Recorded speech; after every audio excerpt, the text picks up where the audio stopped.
बिस्मिल्लाहिर्रहमानिर्रहीम, अस्सलाम वालेकुम एंड गुड इवनिंग। मैं हूं समर अब्बास, आपको अपने चैनल पर खुशामदीद कहूंगा। नाज़रीन, आज़ाद कश्मीर के दारुल हुकूमत मुजफ्फराबाद में इस वक्त हालात इंतहाई कशीदा हो चुके हैं। सूरत हाल इतनी ख़राब हो चुकी है कि अब से कुछ देर पहले रेंजर्स की झड़प हुई है आज़ाद कश्मीर के मुजाहिरीन के साथ। इस झड़प में एक नौजवान जो सरिया के रिहायशी था बकार मुगल, वो जमहक हो गया है, जबकि तीन मजीद मुजाहिरीन के ज़ख्मी होने की इतलात जो है वो सामने आ रही है। फुटेजेस जो देखी जा रही है मुजफ्फराबाद से मौसूल हो रही है वो इंतहाई तशवीशनाक है कि जिस तरह से फायरिंग, स्ट्रेट फायर इस वक्त मारे जा रहे हैं। कानून नाफिज करने वाले इदारों की जानिब से मुजाहिरीन के ऊपर स्ट्रेट फायर किए जा रहे हैं, जिसमें एक शख्स जमहक, तीन ज़ख्मी हो चुके हैं। और हुआ ये जनाब, ये सारा वाक़या आज के एक तरफ वज़ीर-ए-आज़म आज़ाद कश्मीर ने प्रेस कॉन्फ्रेंस की कि जनाब तमाम मुतालबात मान लिए गए हैं मुजाहिरीन के, जिसमें पर्टिकुलरली बिजली की कीमतों में कमी कर दी गई है और दूसरा आटे की कीमतों में कमी कर दी गई है, सब्सिडी बढ़ा दी गई है और इसका नोटिफिकेशन भी जारी कर दिया गया। अब वज़ीर-ए-आज़म ने जो प्रेस कॉन्फ्रेंस की, लगता है कि वो प्री मेच्योरली प्रेस कॉन्फ्रेंस कर दी उन्होंने। जब तक मामलात आपस में तय नहीं पाए थे, जब तक मुजाहिरीन मुंतशिर नहीं हुए थे, वज़ीर-ए-आज़म को शायद ये प्रेस कॉन्फ्रेंस नहीं करनी चाहिए थी। पहले कोई हुकूमती नुमाइंदा जाता, वो मुजाहिरीन के लॉन्ग मार्च में या उनके धरने में जाके, या उनके मार्च, बेसिकली एक मार्च जा रहा है जो कि इस वक्त धीर कोट से मुजफ्फराबाद में दाखिल हो भी चुका है कोहाला से, तो वो मार्च के शुरा में जाते, वहाँ जाके वो नोटिफिकेशंस पढ़ते और बताते भाई कि हमने आपके मुतालबात मान लिए, अब आपसे दरखास्त है कि आप लोग पुरअमन मुंतशिर हो जाए। वो सब कुछ हुआ नहीं है। इधर फैसला हुआ, वज़ीर-ए-आज़म साहब ने इस्लामाबाद में बैठ के, कश्मीर हाउस में बैठ के एक प्रेस कॉन्फ्रेंस कर दी। यानी वो जो विक्ट्री स्पीच होती है ना कि इंतखाबात के नताइज आए ना और आप पहले विक्ट्री स्पीच कर दें, तो नतीजा जहाँ पे भी अभी मुकम्मल तौर पर निकला नहीं था। आपने सिर्फ एक नोटिफिकेशन कर दिया, आपने कोई मुआयदा नहीं किया बैठ के, अभी जो मुजाहिरीन थे उनके साथ, उनको आपने पुरअमन मुंतशिर नहीं होने दिया, और उससे पहले आपने जनाब विक्ट्री स्पीच आपने कर दी कि भाई हम कामयाब हो गए, ख़त्म हो गया सारा कुछ, मुतालबात सारे मान लिए गए। हुआ ये जनाब इसमें कि जनाब जब रेंजर्स की गाड़ियाँ, मीनवार रेंजर्स की गाड़ियाँ जो है वो मानसेरा वाले रास्ते से मुजफ्फराबाद में दाखिल हो गई। जब ये गाड़ियाँ मुजफ्फराबाद में दाखिल हुई तो लोहार गली के मुकाम पर इन गाड़ियों को रोका गया, और इन गाड़ियों को रोका गया तो लोगों ने बड़ा शदीद जो है वो रिएक्ट किया। उन्होंने कहा जी कि क्यों आप यहाँ पे रेंजर्स की गाड़ी क्यों यहाँ पे आ गई हैं, क्योंकि मुजफ्फराबाद के जो लोग हैं ना वो हमेशा से श्रीनगर की फुटेजेस देख देख के बड़े हुए कि वहाँ पे फौजी गाड़ियों का गश्त, लोगों को जो है वो प्रोटेस्ट से रोकना और उनको जो है उनकी यानी कि जो आज़ादी इज़हार राय है या जो मुजाहरे करना, पुरअमन गैदरिंग्स वगैरह जो है, पॉलिटिकल एक्टिविटीज़ वगैरह जो हैं, उन पे कदगन वहाँ पे हुआ करती थी। तो लोगों ने रिलेट करना शुरू कर दिया भाई कि शायद यहाँ पे भी वही हालात बन गए श्रीनगर वाले के, जनाब यहाँ पे रेंजर्स डिप्लॉय हो गई है। तो रेंजर्स बेसिकली फौज नहीं है, ये पैरामिलिट्री फोर्स है, इसको कमांड के ऊपर एक मेजर करते हैं इसको, और इससे ऊपर से इनकी कमांड चलती है, इनकी एक कंपनी होती है, इसको मेजर हेड कर रहे होते हैं। तो बेसिकली रेंजर्स जब डिप्लॉय हुई आज़ाद कश्मीर के अंदर, तो लोगों ने बड़ा रिएक्ट किया। उन्होंने कहा जी ये तो रेंजर्स आ गई है, इसको तो हम एक्सेप्ट नहीं करेंगे, यहाँ पे क्यों आए ये लोग यहाँ पे। तो लोग रेंजर्स की गाड़ियों के सामने खड़े हो गए, उन्होंने रोका उनकी गाड़ियों को और आगे आके खड़े हो गए। शदीद नाराबाजी हुई, वहाँ पे इश्तियाल हुआ, इश्तियाल अंगेज़ी हुई। इश्तियाल अंगेज़ी में, प्रोवोकेशन में ये हुआ जनाब, उस इश्तियाल अंगेज़ी के माहौल में कि कुछ नौजवानों ने रेंजर्स की गाड़ियों को नजर आतिश कर दिया। लोहार गली से नीचे की तरफ, मुजफ्फराबाद की तरफ आते हुए, बाईपास की तरफ आते हुए, दो गाड़ियां रेंजर्स की मुजाहिरीन की जानिब से नजर आतिश कर दी गई। अब मुजाहिरीन ने जब दो गाड़ियां रेंजर्स की नजर आतिश कर दी, तो कुछ मुजफ्फराबाद से मेरी जो बात हुई है वहाँ पे कुछ ज़राए से, वो ये बताते हैं जनाब कि हुआ यह है कि रेंजर्स के जो जवान थे वो भी फिर काफ़ी मुश्तिल हो गए।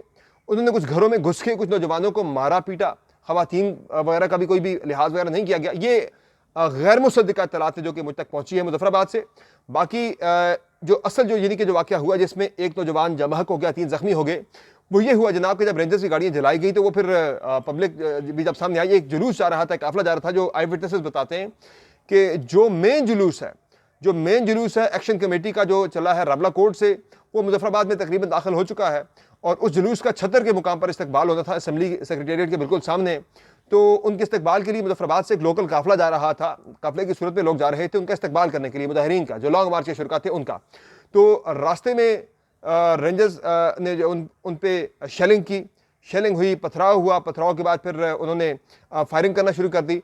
तो क्रॉस फायर में, यानी क्रॉस फायर तो नहीं है, ये एक तरह से फायर बताया जा रहा है जो कि हुआ है रेंजर्स की जानिब से। तो इस फायर में जो है जनाब एक शख्स जबाह हुआ है और उसमें 3 अफराद जो है वो जख्मी हुए हैं। तो ये इंतहाई कशीदा सूरत हाल है जो कि आज़ाद कश्मीर के अंदर से रिपोर्ट्स इस वक्त आ रही हैं, जो फुटेजेस वसूल हो रही हैं वो इंतहाई तशवीशनाक है, वो इंतहाई कशीदा सूरत हाल की निशानदेही कर रही है। होना तो ये चाहिए था जनाब के पहले इस मुजाहरे को मुंतशिर किया जाता, फिर कोई विक्ट्री स्पीच होती, लेकिन पहले ही जनाब प्रीमेच्योरली पीएम साहब ने जनाब इसका जश्न मना दिया कि हमने मसला हल कर दिया है, लेकिन मसला भी हल नहीं हुआ था। लॉन्ग मार्च के शुरा भी मुजफ्फराबाद नहीं पहुंचे थे। ये कोताही की गई है इंतजामिया की जानिब से भी। और जब ये मामला हल हो गया था, नोटिफिकेशन जारी हो चुका था, तो आपको रेंजर्स को वापस बुला लेना चाहिए था। फिर भी आपने हरदर्मी की, आपने रेंजर्स को मुजफ्फराबाद की तरफ भेज दिया। तो ये बेसिकली कोऑर्डिनेशन का फुकदान भी है, पॉलिसी के अंदर भी जो है कुछ गलतियां हैं जो कि हुई हैं, सरजद हुई हैं, जिसकी वजह से मामला इतना ख़राब हुआ और अब सूरत हाल बहुत ज़्यादा बिगड़ चुकी है। मुजफ्फराबाद के जो अवाम है वो शदीद मुश्तिल हैं और वो कह रहे हैं किसी सूरत भी जो एक जवान की जान गई और 3 अफराद जख्मी हुए जिनकी फायरिंग में स्ट्रेट फायर मारे गए हैं। अमूमन जो होता है जब प्रोटेस्ट होता है उसमें या तो मारे जाते हैं, शल मारे जाते हैं, आंसू गैस की शेलिंग होती है, साथ साथ जो होता है फायरिंग, हवाई फायरिंग की जाती है। लेकिन यहाँ पे या फिर वो तो हो तो रबर बुलेट्स फायर होती हैं। यहाँ पे एक नौजवान के सर में गोली लगी है जिसकी जान गई है। वकार मुगल जिसका नाम है, सरिया का रिहायशी था, मुजफ्फराबाद के नवाही गाँव का एक रिहायशी था, वो जो जमा हुआ इस वाक़े में। और जो जख्मी हुए, किसी की टांग में गोली लगी, किसी के बाजू में गोली लगी। यानी कि इसमें यह कि स्ट्रेट फायर मारे गए हैं, हवाई फायरिंग नहीं की गई। यहाँ पे इतना ज़्यादा इश्तियाल जो कि लॉ इन्फोर्समेंट एजेंसीज हैं उनके अंदर पाया जाता था।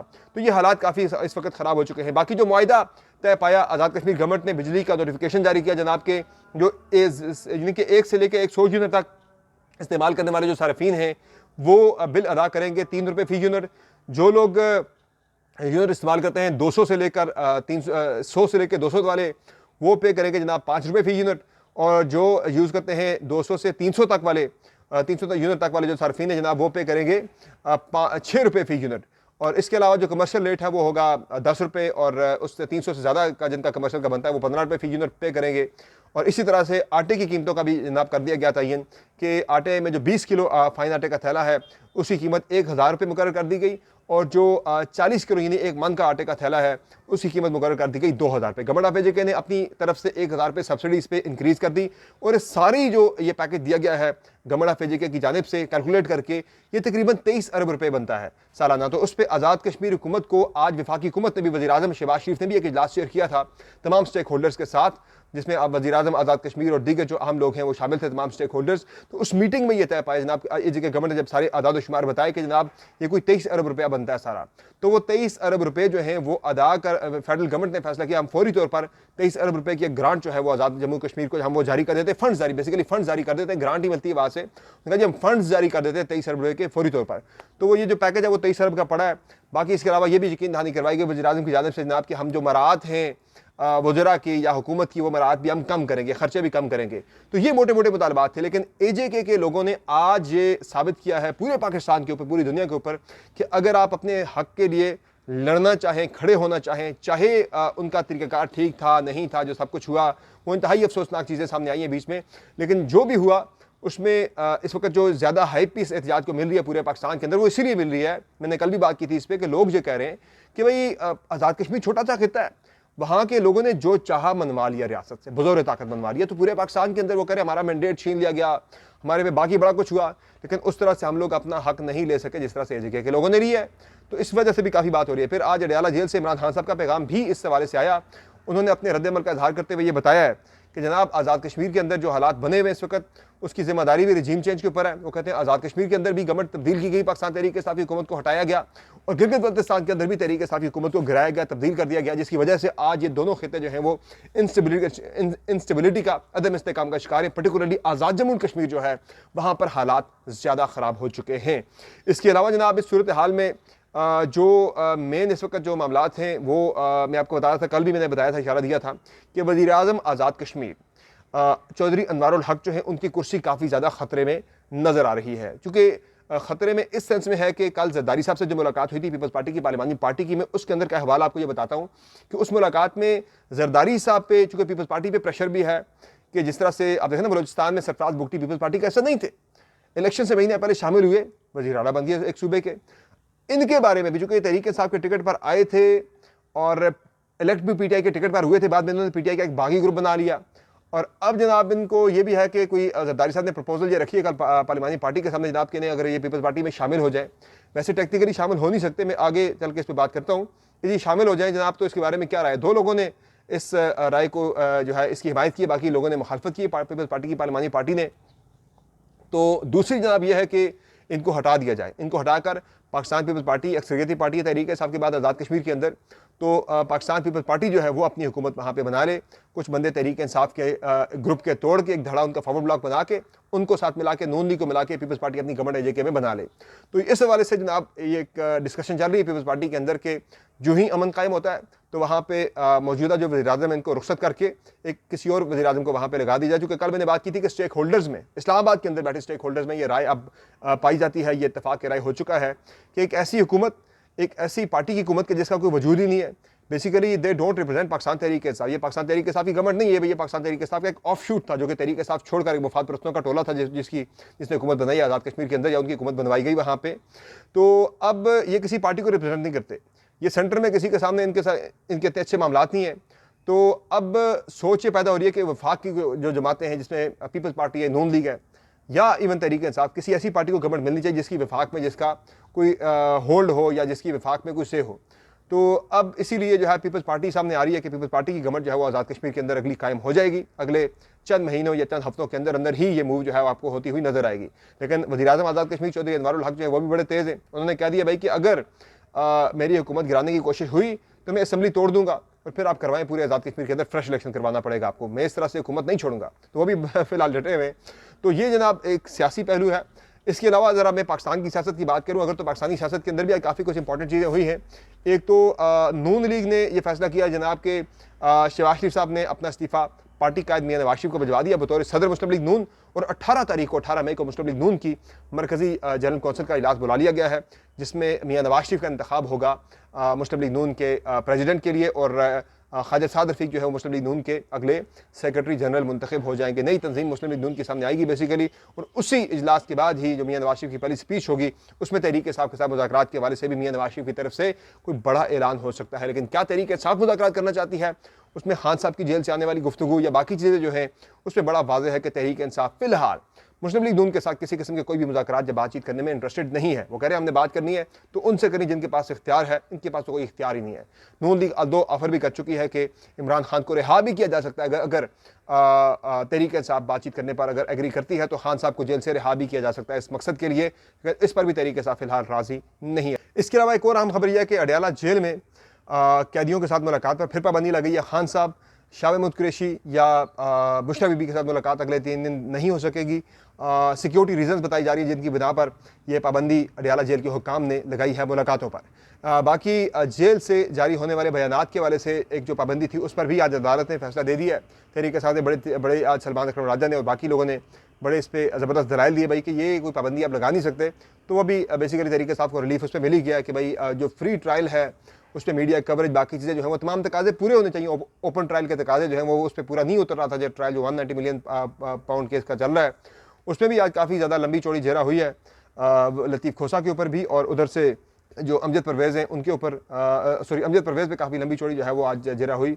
उन्होंने दलाइल अपने दिए भाई कि 190 मिलियन पाउंड केस जो है उस पर जजेस ने काफ़ी सख्त सवाल किए अमजद परवेज़ से, भाई ये क्यों ये मुआहिदा जो है काबीना से खुफिया रखा गया था, किन किन लोगों ने सपोर्ट किया, क्यों ये जो है वो इसे रखा गया, पोशीदा रखा गया। तो काफ़ी लंबे चौड़े इस पर सवाल थे। लेकिन तहरीक इंसाफ का मौक़िफ़ इस पर यही था जनाब कि ये पैसे मलिक रियाज के थे वहाँ पे, और पाकिस्तान आए तो हमने सुप्रीम कोर्ट ऑफ पाकिस्तान में आके पैसे जमा करवा दिए, तो उनके पैसे थे वहाँ पे जब्त हुए थे, NCA ने जब्त किए थे, तो उन्हीं को ये पैसे मिलने चाहिए थे पाकिस्तान के अंदर। तो इसलिए सुप्रीम कोर्ट ऑफ पाकिस्तान के अकाउंट में डाल दिए गए, चूँकि ऑलरेडी पेनल्टी 460 बिलियन की मलिक रियाज पे पड़ चुकी थी। तो ये जनाब आज की मोटी मोटी इंपॉर्टेंट डेवलपमेंट्स हैं जो कि इस वक्त सूरत हाल पाकिस्तान के अंदर चल रही है। PTI भी अब प्लान कर रही है अदालतों के अंदर भी तहरीक इंसाफ ने, मसलन अब सिंध में उनका जलसा होना है कराची के अंदर, उसके लिए भी तहरीक इंसाफ ने दरखास्त दे रखी है सिंध हाई कोर्ट में। वहाँ भी इसकी समाअत हुई है आज, और सिंध हाई कोर्ट ने इंतजामिया को कह दिया अगले 10 रोज़ के अंदर आप तय करें तहरीक इंसाफ को मुतबादल जगह देनी है, जो भी आपने देनी है आप इन्हें जलसे की इजाज़त देने के हवाले से इंतजाम करें, फैसले करें।